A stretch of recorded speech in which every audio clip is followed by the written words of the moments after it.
Welcome to the Heartfire Rising podcast, Personal Growth in Less Than 5 Minutes. I'm your host, Danielle Palli. Thank you for being here. So I began lifting weights and going to the gym at 19 years old.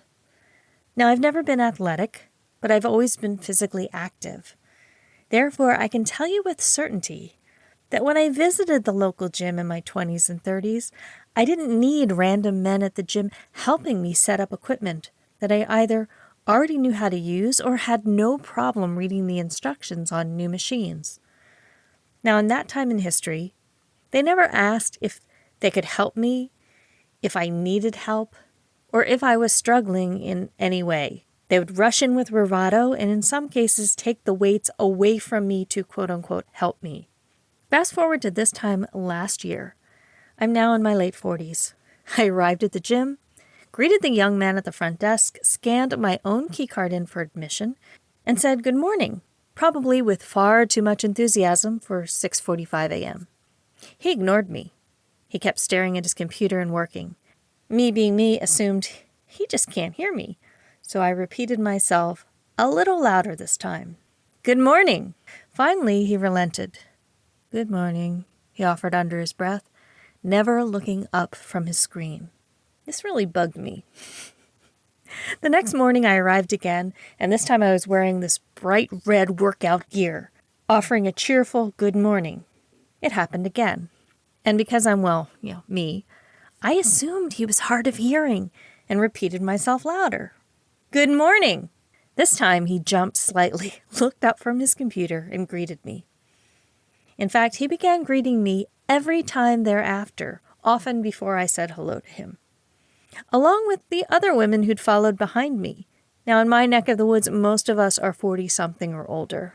If I'm being honest, I prefer being ignored to the unwanted and sometimes aggressive attention I received in my younger years.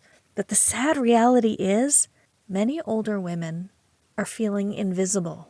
Unfortunately, we live in a society that glorifies youthfulness, and older women are encouraged to get plastic surgery and behave and look as young as possible.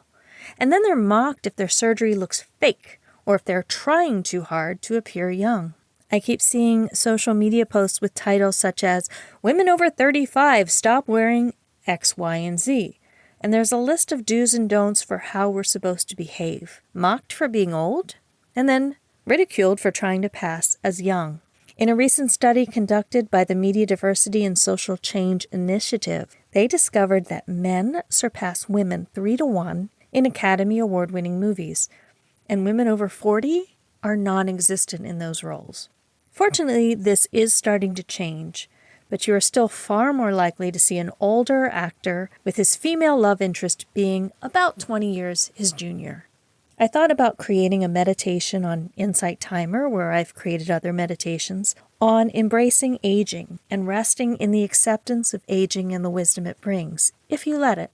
As I researched aging meditations for women to see what was out there, instead what I found were a litany of anti-aging meditations to help you appear younger.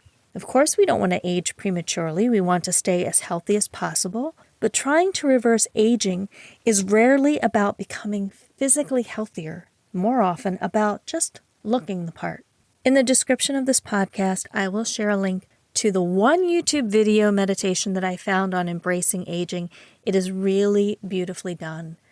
And I also recorded another one on Insight Timer that you might find helpful. I guess my message for older women is don't let yourself internalize those ageist messages. They don't represent you, your beauty, nor your wisdom. You're not invisible, not to the people who matter. It may take society a bit more time to catch up, but it'll get there. My action item is to listen to one of those meditations in the description and make sure that when you look in the mirror, you say something nice about the person staring back at you. Thanks for listening. Until next time, take care of yourself.